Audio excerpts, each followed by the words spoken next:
Hello' students, আশা কৰোঁ সকলো ভালেই আছা। আজি মই তোমালোকলৈ ক্লাছ 7ৰ এটা সুন্দৰ পাঠ দস্যু, অঙ্গুলিমাল আৰু গৌতম বুদ্ধ লৈ আহিছোঁ হা। এই পাঠটো হৈছে এয়া আমাৰ শুৱলা পাঠ নামৰ কিতাপখনৰ ক্লাছ 7ৰ পাৰ্ট 2টোত আছে।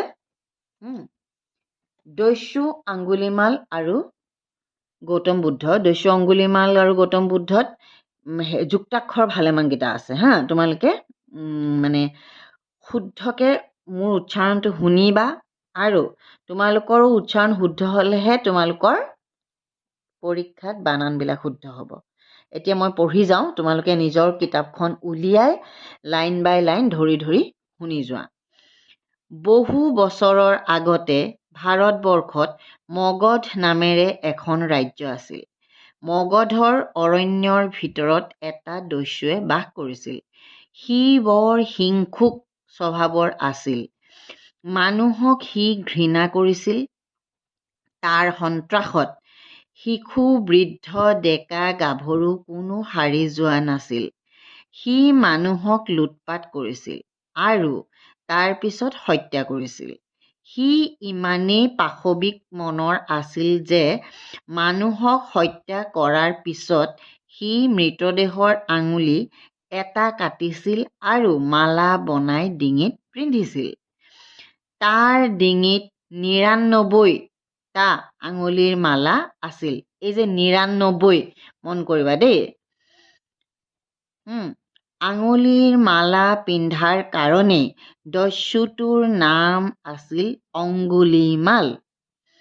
অঙ্গুলিমাল নিজৰ কুকৰ্মৰ খ্যাতিৰে ইমান শক্তিশালী আছিল যে তাৰ নাম শুনিলেই গুণী জ্ঞানীজনেও ভয়তে কঁপিছিল। এদিন অঙ্গুলিমাল থকা অৰণ্যখনৰ ফালে গৌতম বুদ্ধ আহিছিল। গৌতম বুদ্ধই দেখিছিল যে অৰণ্যৰ আশে পাশে থকা গাঁওবোৰত মানুহবোৰ ভয় আৰু আতংকত দুখী হৈ আছে। মহাত্মা গৌতম বুদ্ধই নিজৰ সাধনাৰ শক্তিৰে জানিছিল যে এতিয়া চোৱাচোন তোমালোকে, মই পেজটো লুটিওৱাৰ আগতে তোমালোকক এই ছবিখন দেখাই যাওঁ। অঙ্গুলিমালটো চোৱাচোন কেনেকুৱা। এইবিলাক চব আঙুলিৰ মালা। ইয়াতে কেইটা আঙুলি আছিল এতিয়ালৈকে? ৯৯টা। সেইটো কথা মন কৰিবা। নিজৰ শক্তিৰে জানিছিল যে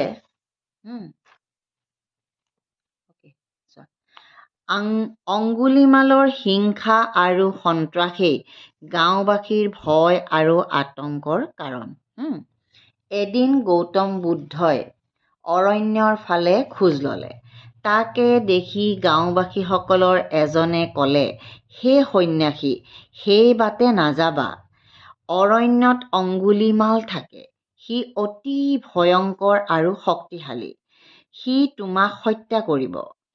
গৌতম বুদ্ধই ক'লে, মৃত্যু চিৰসত্য। মৃত্যু সকলোৰে হয়। মৃত্যুক ভয় কৰি কি লাভ? আৰু অঙ্গুলিমাল দস্যু হ'লেও এজন তেজমঙহৰ মানুহ। মানুহলৈ জানো মানুহে ভয় কৰে? হয়নে? এতিয়া চোৱা, এই বুলি উত্তৰ দি ভগৱান গৌতম বুদ্ধই অৰণ্যৰ ফালে আগবাঢ়ি গ'ল। দেখা পাইছানে? গৌতম বুদ্ধই ভয় নাখালে। এসময়ত তেওঁ অৰণ্যৰ ভিতৰত সোমাই পৰিল। মানুহৰ আগমনৰ উমান পাই দস্যু অঙ্গুলিমালৰ মন আনন্দত নাচি উঠিল। কিয়নো আৰু এজন মানুহক হত্যা কৰি আঙুলি কাটিব পাৰিলেই তেওঁৰ ডিঙিত থকা মালাডালত আঙুলিৰ সংখ্যা ১০০ হ'ব। অৰণ্যৰ ভিতৰেদি গৈ থকা তথাগতক দেখি অঙ্গুলিমালে পিছৰ পৰা চিঞৰিলে, ঐ সন্ন্যাসী, ৰৈ যা, ঐ সন্ন্যাসী। বুদ্ধদেৱ নৰল। তেওঁ গৈয়ে থাকিল। পিছফালৰ পৰা চিঞৰি চিঞৰি মাতি অঙ্গুলিমালৰো খঙে চুলিৰ আগ পালেগৈ। এটা সময়ত বুদ্ধ ৰৈ গ'ল। ঠিক তেতিয়াই চোকা অস্ত্ৰ জোকাৰি অঙ্গুলিমালে বুদ্ধক আগচি ধৰি ক'লে, ঐ সন্ন্যাসী, তোৰ ইমান সাহ! মানুহে মোৰ নাম শুনিলেই ভয়ত কঁপে আৰু তই মই মাতি থকাৰ পিছতো ৰোৱা নাই, তই নাজান নেকি সন্যাসী, মই অঙ্গুলিমাল সৰ্বশক্তিমান। অঙ্গুলিমালে নিজকে সৰ্বশক্তিমান বুলি কৈছে।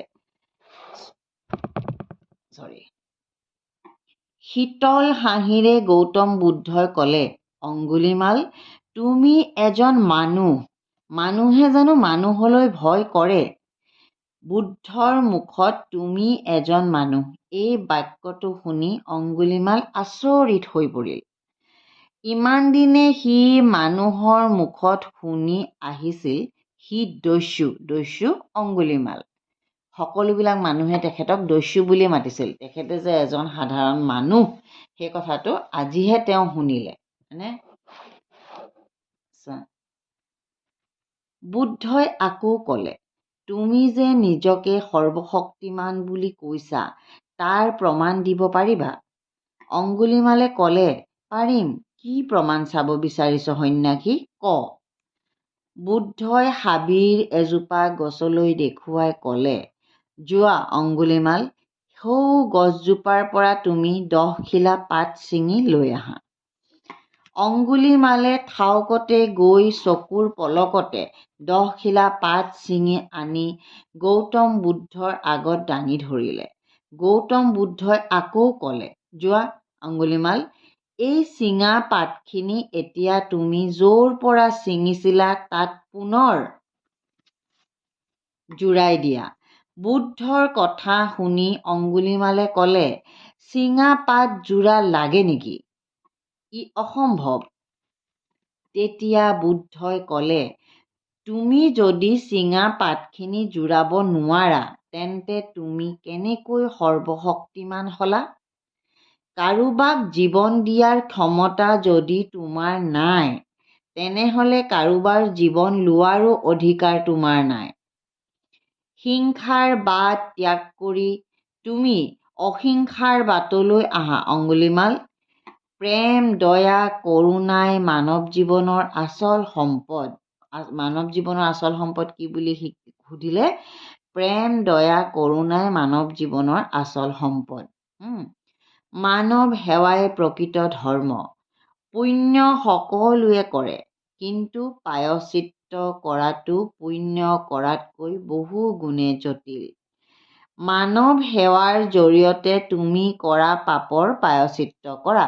মানৱ সেৱা কৰি পেলাই তুমি যিখিনি এতিয়ালৈকে পাপ কৰিলা তাৰ প্ৰায়শ্চিত্তখিনি কৰা বুলি কৈছে। গৌতম বুদ্ধৰ কথাত অঙ্গুলিমাল পতিয়ন গ'ল। সি নিজৰ ভুল স্বীকাৰ কৰিলে। মানৱ সেৱা কৰাৰ মানসেৰে অঙ্গুলিমাল বুদ্ধৰ শৰণাগত হ'ল। বুদ্ধই ভিক্ষুক হিচাপে বৰণ কৰি অঙ্গুলিমালক শৰণ দিলে। ইয়াৰ পাছত প্ৰেম, দয়া, কৰুণা, অহিংস ব্ৰতেৰে মানৱ সেৱাৰ জৰিয়তে অঙ্গুলিমাল অহিংসুক নামেৰে পৰিচিত হৈ পৰিল। অঙ্গুলিমাল প্ৰথমতে আছিলে দস্যু, পিছত কি হৈ গ'ল, প্ৰেম, দয়া, কৰুণা, অহিংস ব্ৰতেৰে মানৱ সেৱাৰ জৰিয়তে অঙ্গুলিমাল অহিংসুক নামেৰে পৰিচিত হৈ পৰিল। আশা কৰোঁ তোমালোকে গল্পটো শুনি ভাল পালা। গল্পটো মই একদম ধুনীয়াকৈ পঢ়ি দিলোঁ। আৰু গল্পটোৰ কুৱেশ্যন আনচাৰখিনি মই পিছৰ ভিডিঅ'টোত দি আছোঁ। গল্পটোৱে গল্পটো কেনেকুৱা লাগিলে কমেণ্টত লিখিবা।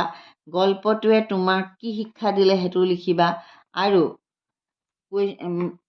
অৰ্থ শিকা, শব্দ অৰ্থখিনি মই পঢ়ি দিছোঁ। হিংসুক, লোকৰ অপকাৰ কৰা, এ ভায়লেণ্ট পাৰ্চন। পাশবিক, পশুৰ নিচিনা, ব্ৰুটেল।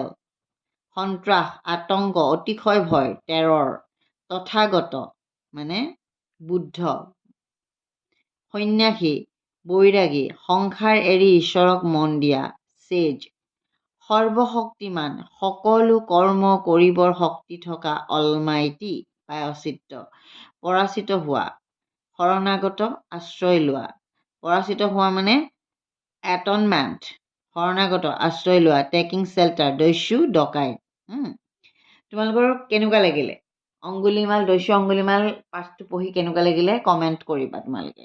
আৰু মই যিহেতু পঢ়ি দিছোঁ পাঠটো তোমালোকে এবাৰ নিজে নিজে কিতাপখন উলিয়াই মই মানে মোৰ পঢ়াটো শুনি শুনি নিজে নিজে এনেকৈ লাইন বাই লাইন পঢ়িব চেষ্টা কৰিব, তেতিয়া তোমালোকৰ বানান শুদ্ধ হ'ব। মই কুৱেশ্যনখিনি নেক্সট ভিডিঅ'টোত দি আছোঁ, কুৱেশ্যন আনচাৰখিনি। আশা কৰোঁ তোমালোকে ভাল লাগিলে। যদি ভাল লাগিলে ভিডিঅ'টো লাইক এটা কৰিবা, আৰু যিসকলে পোনপ্ৰথমবাৰৰ পৰা চেনেলটো চাইছে ছাবস্ক্ৰাইব কৰিবলৈ নাপাহৰিব। যিসকলে অলৰেডি ছাবস্ক্ৰাইব কৰিছে বহুত বহুত ধন্যবাদ। আৰু যিসকলৰ ঘৰত পুনৰবাৰ কৈছোঁ ৰেণ্ডমলি ভিডিঅ'টো পাইছে, তেখেতসকলৰ ঘৰত কোনো সৰু ল'ৰা ছোৱালী নাই, যদি মিতিৰ কুটুম ওচৰে পাঁজৰে কোনোবা ল'ৰা ছোৱালী চিনি পোৱা আছে, ভিডিঅ'টো প্লিজ শ্বেয়াৰ কৰিবলৈ নাপাহৰিব। আজিলৈ আহোঁ, লগ পাম আন এটা ভিডিঅ'ত।